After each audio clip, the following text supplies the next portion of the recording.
Q2-DL2's influence on interferon gamma and IL-2 production in CAR T cells. I go to Davidson College and I worked in the Moffit Aug lab under my mentor, Dr. Gomez-Montalvo.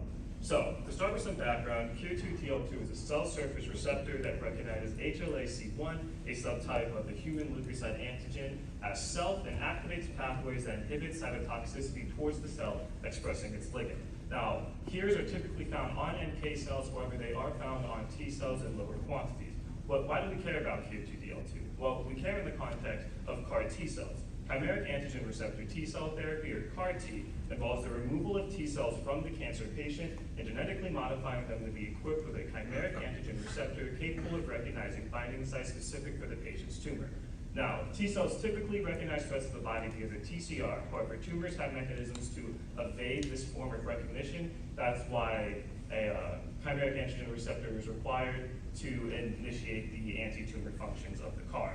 So, the purpose of CAR T cell therapy is to restore T cell anti-tumor cytotoxicity. CAR T cell therapy is a novel treatment for blood malignancies with impressive results. However, it is not effective 100% of the time in 100% of patients.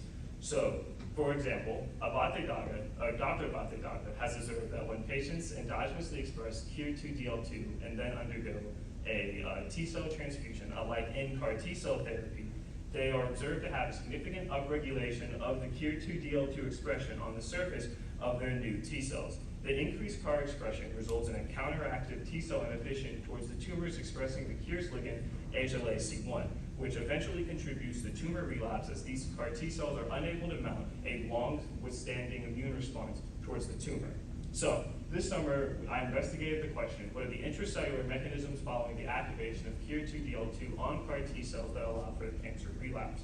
With the goal in answering this question to improve the efficacy of CAR T cells for all patients. In this presentation, I will show you my research on the intracellular mechanisms of Q2-DL2 on CAR T cells, where I observed a significant decrease in interferon gamma and IL-2 production, with evidence supporting the recruitment of inhibitory protein SHIP1 downstream of the activated KIR complex as a possible mediator for the change in cytokines. So, now that we know that patient relapse is due to the loss of long-term effector function of CAR T cells, my first aim was to evaluate the variance among cytokine production between the CAR T cells with and without Q2-DL2, thereby confirming a difference in the cytokines that help to regulate the CAR's ability to fight cancer.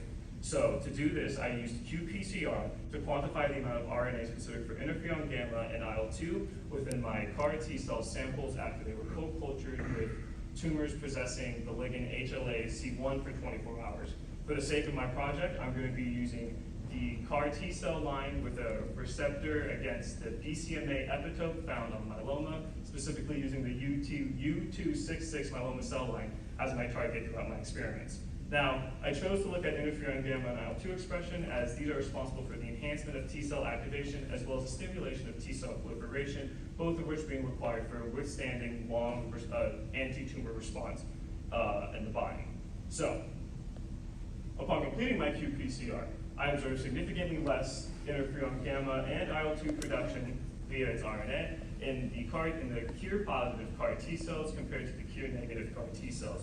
These expressions are relative to the expression of GAD-PH, which I use as my housekeeping gene, as it is a good representative of the basal level of transcription in my sample cells. So, now that we've confirmed that there is a significant difference among the cytokines produced in the Q2-DL2 positive CAR T cells, we wanted to identify some of the downstream mediators that may be responsible for this change upon the KIR's activation.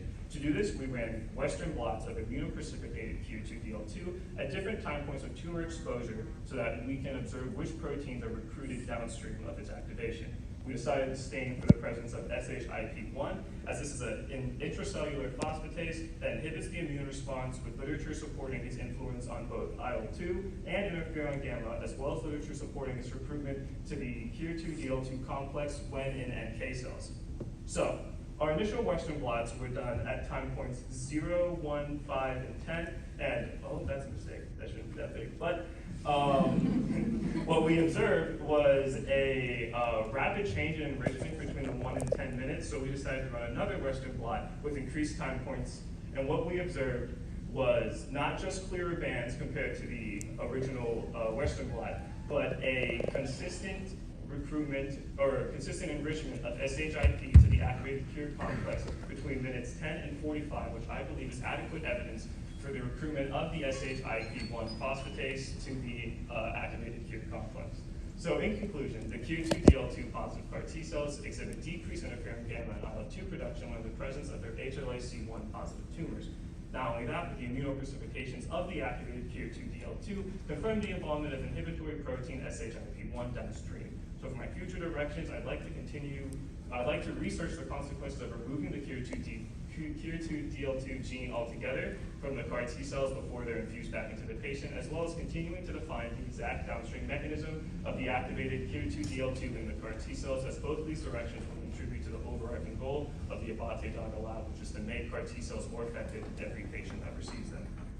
I'd like to say thank you to my mentor, Dr. Gomez Montella, for taking me under his wing and letting me work in this project, alongside him in this project. Thank you to Dr. Abate Daga for allowing me to do this work in this lab, as well as thank you to the Duck Well and Bailey Foundations for the funding, as well as everyone in the SPARK program for responding to my emails.